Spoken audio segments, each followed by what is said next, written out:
Maloi lau mali ho e ki mo le tonga ko toa pe fia ke tani le ki mo tonu ki mo unio ngongo mo le tio tonga uluaki mo o aka ma foki televisione tonga ki he hoani.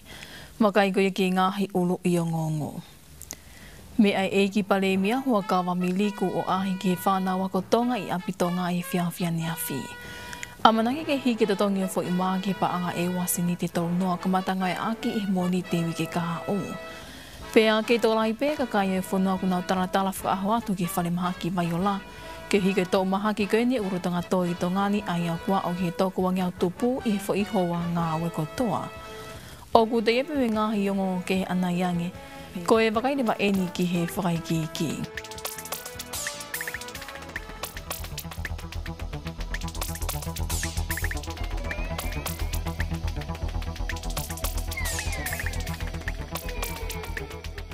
O ku hoko e whaatalahi kauta ki o Pasifiki i suwa fisi, ko whainga mali e ki e ki palemia hoa kawa mi liku, ke ne me aia me atonu ki ngai fie ma o me whanawa ko tonga i fisi.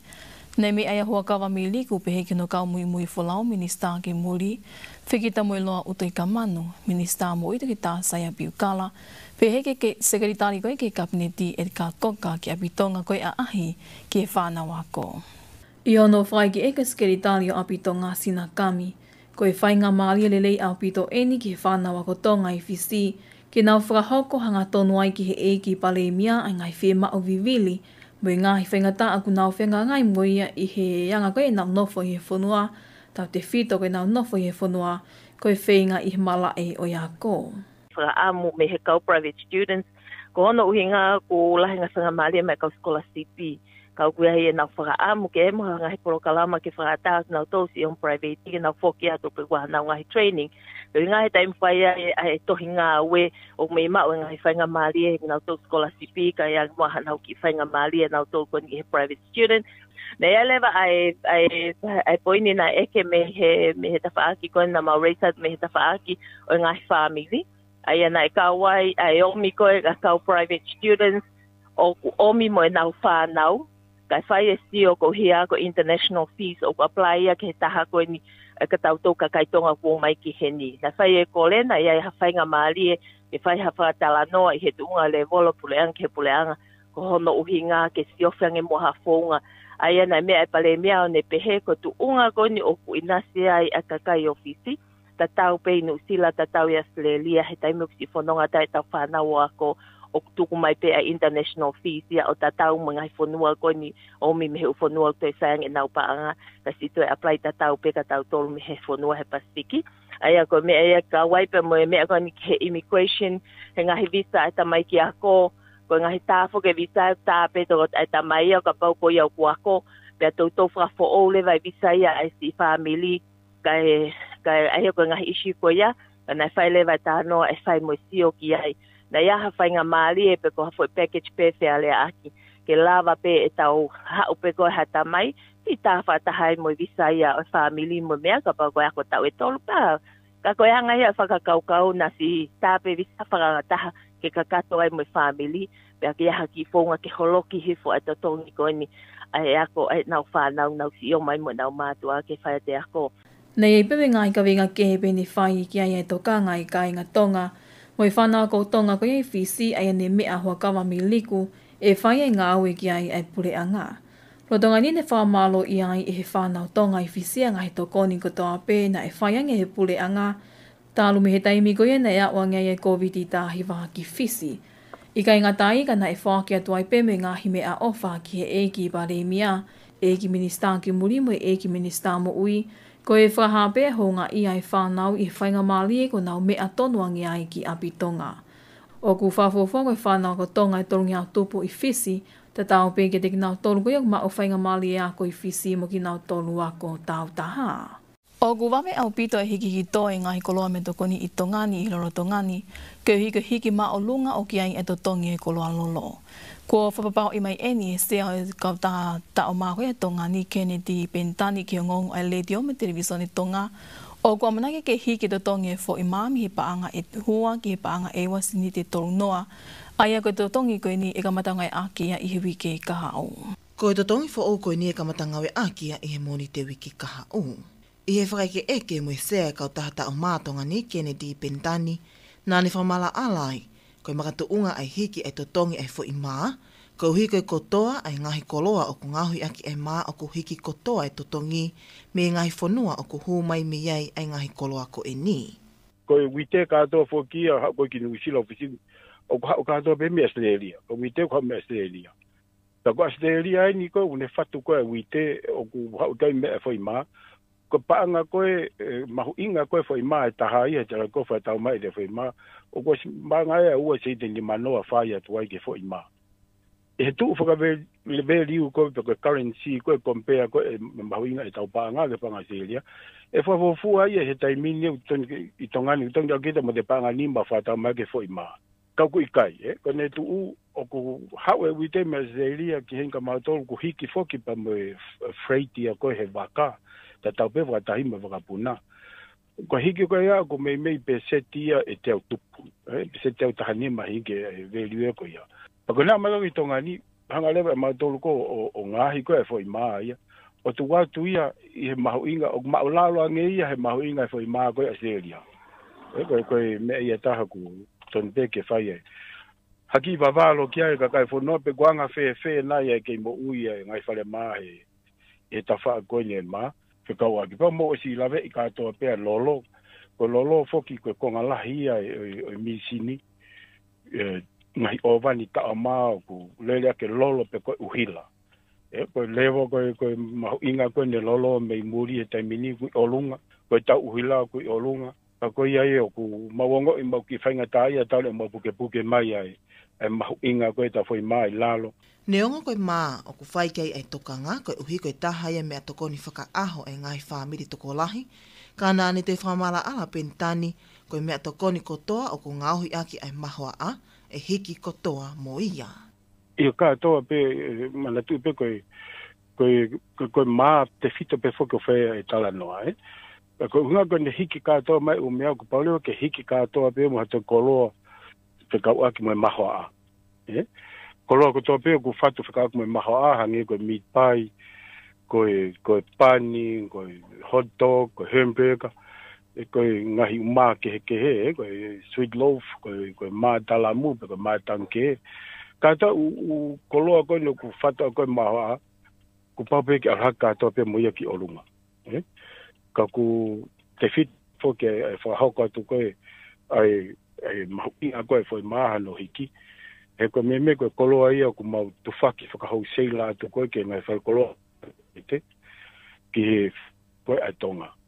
Koe uta whaakelewa koe iyo koe whamahina tope o alhaka tope me praisi ia koloa koe aki olunga. Koe totong fo oe fo I mā, I hono whakatau hanga tonu me he whale mā, e hikia me he paanga e tahani manoa ki he paanga e ua. Hiki lewa totongi me he whakatau me ngai whale koloa, o paanga e ua seni te tau noa. Mahino pea ku kehe pea totongi ngahi tūkui motu, o hange ko ia ko wawau ai aku hiki ia o paanga e tolu. Nei tuku mai tapoua Pentani ki he kakai o whanua, ka iai hawhale koloa nau tui hiki ai maa mihi totongi o kutu uniki ai kau tahata o maa atonga, pea ku ataa pea wa konsiu mai potu ngawhi whakatau aki me langa whakalakalaka whakaekonomika, ke whai halaunga ki ai o ka iai hatai whia maalie.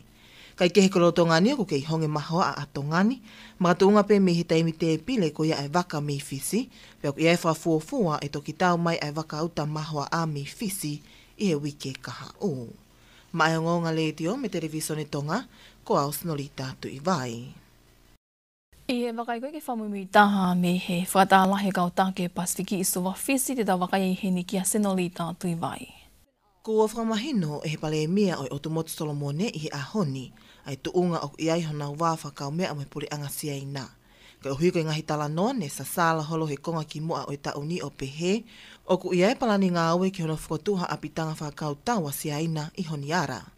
I he whakahahe pale mea manase songa wāre ki he whakataha anga ko ni, o ikai ke iai hapalani ngā aue pehe a Solomone mo sia ina, ko uhui o ikai ke kawia I ngai fie mau honau puri anga, o te tau pe me ngai whanua kehe o Pasifiki.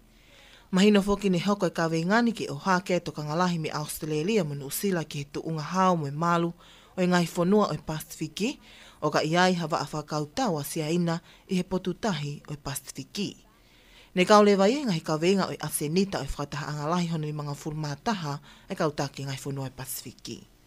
Lolotonga iau, amanaki ke whakahoko ai a hono whakailonga ai kamata ngawe ake palani ngawe tu uloa, ne whotuutu uia i he tau e tolu ko maliwa tu, ai aku iloa koe Blue Pacific Continent Strategy, pe koe palani whakalakalaka tu uloa ma ai Pasifiki, ke a usia i enea au ke he tau wafi ni manoa.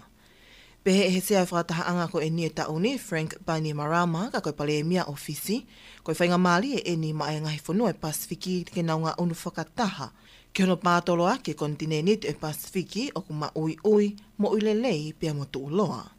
Kai ke he makeheange me he whakataha angani, o ku hoko atu pe ai mea e pale e mia tongani, wakawa me liku, o whakahoko ai whakataha whakadiplometika lolotonga e nau isuva, o ka auke ai whakataha aneafi me pale e mia ofisi, Frank Bainimarama. Na e toki whakahai e Bainimarama ni talamonu ke whiri o huakawa me liku e whakaosinga o tau ko osi, o ni hoko ko eiki pale e mia whika taha walo tongani. Whataha mo e neongoi e he puri anga fisi, ai whaingataa ne tau whekuki moia i he kamataanga o tau ni i he fuuloa o i ahotahani ma o sanua lihi. Kai kehe o kukawa tongani ngai whanua o pou ki he palani ngā ue wanoa ni manoa. Ma e ngonga letio me televisione tonga, ko au Sinolita tui vai. O ku whuke tō lahi beka kai e whanua o ku nau tala whaahu atu ki whale maha ki vai o la, ke hike tau maha ki wha o koeni o kurutonga toi tongani ai a kua o ki he toko wangi au tupu i whai hoa ngawe ko toa pe o ku nau tala atu ki he whale maha ki. Ko hona whaha e ni he toke tā pūre koe potu ngawe mo i toke tā ana ka wola ki ngonga ledio me televisione tonga o whikau ake me tu o ngau kei e kau poke i he tō maha kini. Alice Tupo mo i whaikiki.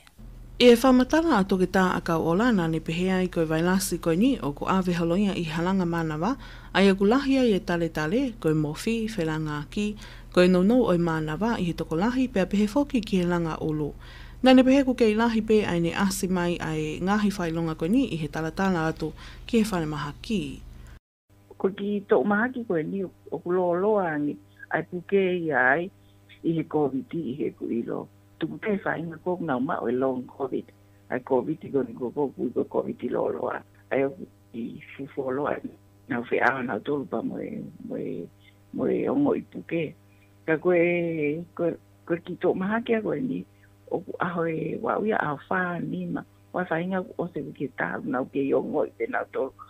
Ai whelanga ki moe mofi, moe tāre, pia moe langa ulu. Ai o ki tō mamawhai ni, ai tō mākoi ni ki kakai, ai ko mea pia o mau ilo ai, o whima o he kakai ake o mai ki whakaongo. E mantuk tau uri whia ko toa pe ki he pneumonia. Ko pneumonia, ka pau e wawe no ilo, wawe no whaito o pa wawe pe ke sai ka pneumonia anga mahe ni ko tau anga ki ai. Ai ko mea pia o plahe ai he tokanga e kakai a mahau ki o mai ki he ni ko hinga ke nau.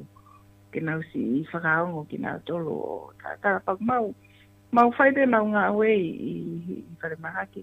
Angi pe koe o mo mea mai o kei whaide hono toka ngai kina COVID-19.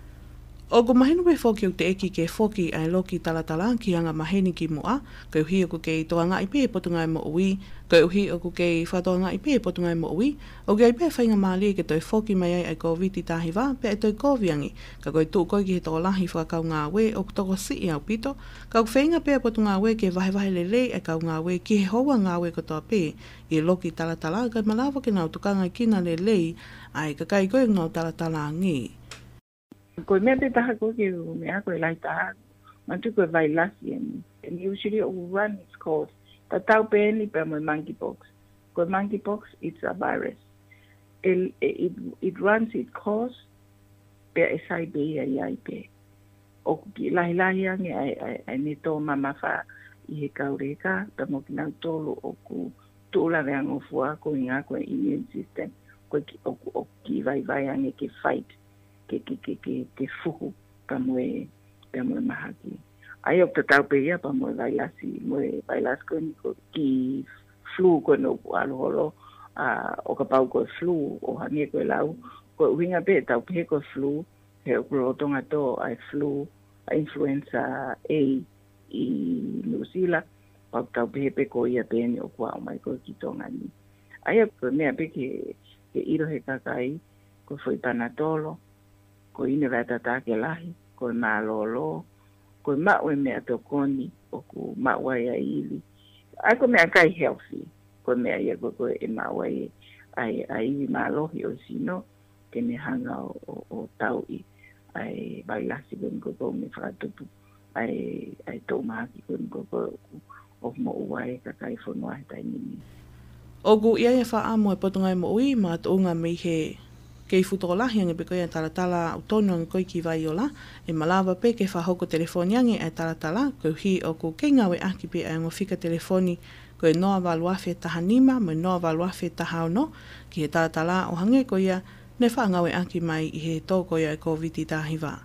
Ne pehe toke tāpule ko e taha pe ene whaunga e malawai ke whasisi e talatala utono ange ki he whale mahaki, ko hi e whahoko mai pe e toke tā ko ma le tino mafi i he telefoni ai ngahi whare i totonu ko ia ki e whakahoko. Ma ai ngonga le teo mai televisione tonga ko au Alice Tupou. Kua o eni ke toko wanima i ewa ko malawa ke nau ma o i COVID tahi wā i loro tongani. I ono whai ke eke o e tale kita mo ui te tā stiale a kau ola, ne whai e whenga mālohi e pōtunga e mo ui ke oa na a whai ange kua o i COVID tahi wā ke vai whanua ka koe pango, nei e ngahi mata vai i ngāwe ki hona tukanga i kina i ka kai o kuna whalawatu ki he vai whanuani. Neo na whai ngahi ngāwe ko ia, kana ne lava pe o kei kūpe COVID o alkeu. Ai a ko ne pe me ki kau whalau na ne kai ke ilo ia he ko he o ngāwe, na pe he ne hange na na wona tōko na tōkai, wiku wawa keu. Pena ai ve mo taha ngahi polau ne kai ke whakana o sini. Take ka ngahi mata mama ko kia ku ko ke hok. Pea ne o swai pesi o kia i ka ku mahino ko e ka ngahi tanki mama ko ia. Ne ongo ko e lawa i nia e owa mahina e awa e ua ke kai ke polau. Ka whai pe ko o e ko me pe o nga hoke mari pe tai mini te ki ola ai ba ku pe tai mini o awen ki to ko wanima ai ko keisi a ewa ko mo ko fika ko mo o me te au ai o se to ko no ya ai o si tai to ta hi ba pe ke active ai ko to ta hi ba ko ya ne ko to ko kung fu o ya he a ho ko ko si ko to ko hi ba pe ki mo atwai o ko na no fo fio le ka to fo na to na ta ka tangi pe ko yo ko positive ko atonga ni ta wanga ki ai ya o fo fi mai pe ko ke ha ka he ko la ke ting na to ko e ngahi mata vai ko e ni ku to ka ngai ai potu ngā weki ka kai e whanua. O ku kei whie ma o pe mo ui wha ehi, he neongo ku hā ngari maa ai COVID e roto ngani, ka o ke kai ilo ha taha ki ngai liwanga fo o e COVID e malawa ke hoko i he ka o. I roto ngani u whatoka ngai e potu ngai mo ui ki he wahe whanua e wā, ke whapapau i o ki kai toi alu ha taha ki ngai ape ku nau tauhi kolontini, ke hui ke whasi isi hane toi ma wholatu ki ngahi tōku i kolo. Ko e whale i ngā maheni pēna e whai ki tonga tāpuni wa wā o muha apai, ko ia beak whie mā o ke mui pāo kei e wahi whanua e wā. Roto ngai nine whangi tokanga ai tale ki ta mo ui ke hi o ku hāmai e tuai au pito e ka kai o ku te eki ke whakakato, hona huhu whalahi malui, ai a ku ke ngata pe eni e pe seti e nimanga furutupu. Ka koe wha amu e potu ngāwe ke whakakato lewa ke i taimi, he o ku tae iloa mo tae amani kina ai ka hao i ngā hiliwanga o i COVID tāhi wā. Pea oku mo oilelei pea kau sotia tonga kuna rotonga i Hawaii i programa ako tau koe i lau koe Rimpeg. Ai aku kau kiai e ngahi waa whakau tau me ngai whanua e wano i mamani. Ka ko Alice Tupou mui whai kiki. Ko e polokalama ko tau ko nine ka matai e aho wahiwa ko ia osune, ai ko kau sotia e whangu fulmani ma ai kau tau ko ine a Fiona e lava te polokalamani. Ai a o ku taki etu i he kulupuni a ko manta laftani ke nolo takau. Ko lahe ngahi tawhaaki e malai ko ia tau ko o sikawa e kau sotia tonga o hange ko ia ko whanapolo. Ko ia ko ke whaunga hono ngawe ake ngahi mea tau kehe, O kawai mo e ako koi ke whaheka mo whahifo koi me ngahi wakapuna whakakau tau, ai ngahi mea tau, ko hi o kwhe mauia ke na wanga maheni I hono ngawe a ki. O kukau ki heni mo e ako koi ke ngai whaunga ki hono whakaata ha pomu ke oa e pā I he wheitu koi ko o se whatoka ai, ako ke whaunga ke whaiha tokoni he taimi o hoko ha whainga taa whatamaki whaina tula, kono malu I koi potu tahi, kono pule I koi a o tahi mo ngahi polkalama ako ke he pe. Koe tau mua whoke polkalama ko tau koe ni ke toi whakalahi e ilo mo tau kei koe kau sotia I ngai whanua e waono ko eni o ko kawa tu ki he Rimpak I Hawaii o kawa e tongani pia ke nau whingawe aki whataha mo ngai whanua ke he iha ngāwe whaingatai o seni pe koha whahinga wheitu pe. Koe ngahi whanua e waono o ko kawa tu ke polkalama ko tau koe ni whataha me kau tau koe a ene a whio ai ko Amerika, Australia, Britania, Siamani, Holani, Kanata, Faranse, India, Chile, Ecuador, Indonesia, Denmark, Israeli, Colombia, Siapani, Brunei, Malaysia, Mexico, República o Korea, Singapore, New Zealand, Peru, República o Filipaini, Sri Lanka mo Taileni. Koe polkalama ko tau koe ni e whahokoia I Hawaii I pehe ke whatonga koia o California, o toki kakato ki a whakoia o Aukosi. Ma ai ngonga le te o mai televisione tonga ko au Alice Tupo. Mua pe tau maa vai te toi wakaingi pehen ki ngahi ulu I o ngongo. Me ai e ki pale mia hoa kawa miliku o ahi ki whānawa ko tonga I apitonga I e whiawhiane a whi. Amanangi ke hiki e totongi ai fo I maa ki he paanga ewa se ni te tau noa o ka matanga e aki e moni te wiki kaha o. Pea ki tō lahi pēka kai e whunua kunau talatala wha aho ki e whare maha ki vai o la, ki hike tau maha ki koe nurutonga tō I tongani ai au kua o pe ki toko wangi au tupu I e whoi hoa ngāwe ko toa pē. Ko e ka kātou e pēa mou ngāhi o ngongo I he lea whatonga mo I le te o tonga o waki me waka ma whoke televisione tonga ki he hoani, o kia e whaamu nei au taki ko toa pē ngāhi o ngoni ki roto whāni ko toa pē. Whamarot ki ke tau kei whi ao mai, ka mō mea.